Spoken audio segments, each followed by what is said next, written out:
প্রিয় ভোটার, আপনি এই দেশের মানুষ, আপনি এই দেশের শক্তি, আপনার অধিকার আছে, আপনার স্বাধীনতা আছে।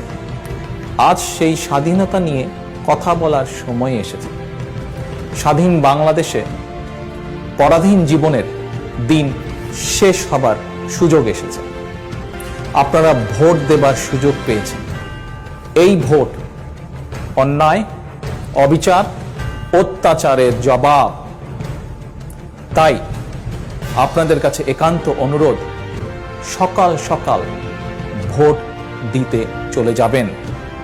শুধু একা গেলে চলবে না, ঐক্যবদ্ধভাবে সবাইকে সাথে নিয়ে যাবেন। আপনার পরিবারের যে সকল সদস্য ভোটার, তাদেরকে সঙ্গে নেবেন।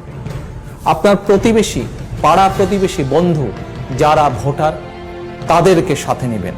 সকলে একত্রিতভাবে ঐক্যবদ্ধভাবে যাবেন এবং যাবার পরে নিশ্চিত করবেন আপনার ভোট প্রদান। প্রিয় ভোটারবৃন্দ, শুধু ভোট দিলেই চলবে না। এবার গত এক মাসে সারা দেশে কি হয়েছে, গত 10 বছরে সারা দেশে কি হয়েছে আপনি দেখেছেন। সারাদিন ভোট কেন্দ্রকে পাহারা দিতে হবে। ভোট যেমন একটি মূল্যবান আমানত, আপনার ভোট কেন্দ্র হচ্ছে মূল্যবান আমানত। অবশ্যই ভোটের ফলাফল না নিয়ে ভোট কেন্দ্র ত্যাগ করবেন না। একটি দিন কষ্ট করে ভোট কেন্দ্র পাহারা দিন। ইনশাআল্লাহ বিএনপি আপনাদেরকে 5 বছর পাহারা দেবে।